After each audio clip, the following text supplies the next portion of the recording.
Hello everyone, I'm Kekker's Boy, and this is the Advanced Dungeons & Dragons Dungeon Master Guide. In fact, it is the very first Dungeon Master Guide that I ever picked up. It is the very first D&D manual I ever picked up. It is the very first tabletop gaming anything that I ever picked up. And I'm going to tell you all about it and why I have it. Now, back in the summer of 1999, and yes, that was a very long time ago, I took this book home after a long day at the comic book store, and I read through it quite often.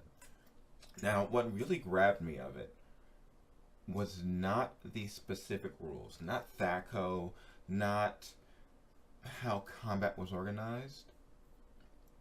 Mostly what grabbed me, and what is still to this day what I hold dear to my heart, is the way it approached how alignment was handled, how the specifics of the role play, and the relationship between the DM and the PCs. Now, I'm going to read something to you, and it's about alignment.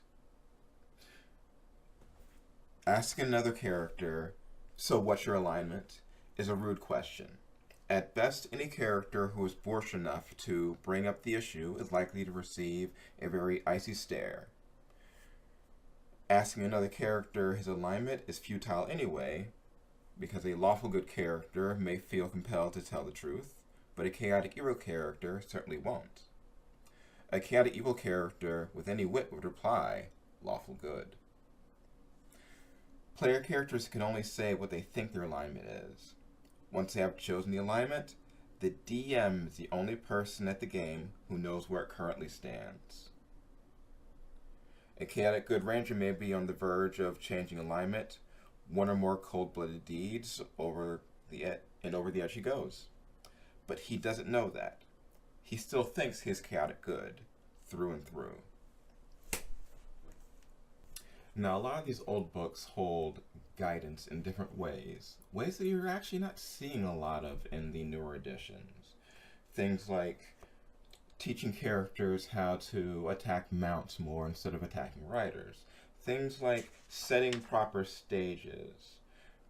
Now, it would be easy to get trapped up into the changes of the actual mechanics and the numbers, but within these tomes, within these places that I've had so many great stories spring up from, you get stuff like types of coinage. You get stuff like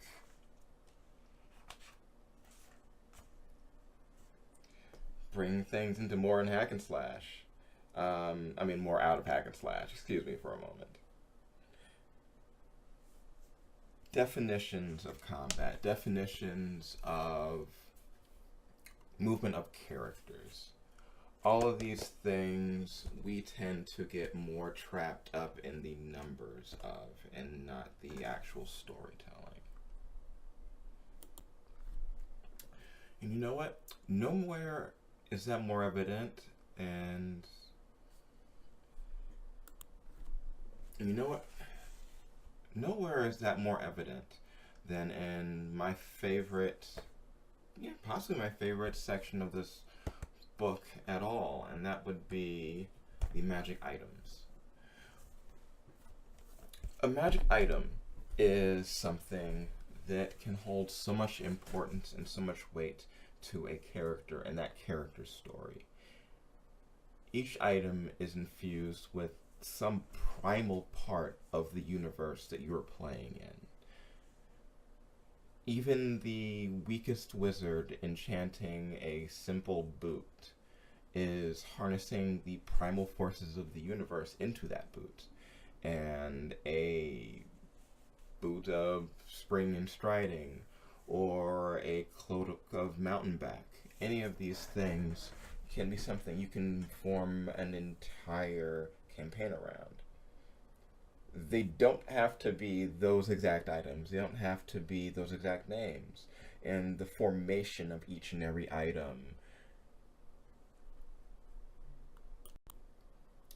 Basically, what I'm trying to say is that your items, your weapons, these should mean things to your players. The loss of magic items should be more important to them than the loss of your big number. It should be these things define who they are. These things become a part of players. These things become a part of characters. I would always suggest that when a player gets a new item, the DM lets them name those items. It doesn't matter what the DMG says that this item is called, have the player come up with something for themselves. And in that way, you and the player are creating something together. Now, I really would like to delve into this book. I really like to delve into quite a few other books too. Just let me know. I've got plenty in my library to go through. AD&D 3.5. If you have questions or stories that you would like me to get into, you know what? Yeah. Next time, I'm going to tell the story of my first D&D adventure. That's decided. Okay, well, I'll see you for that, and see you next time.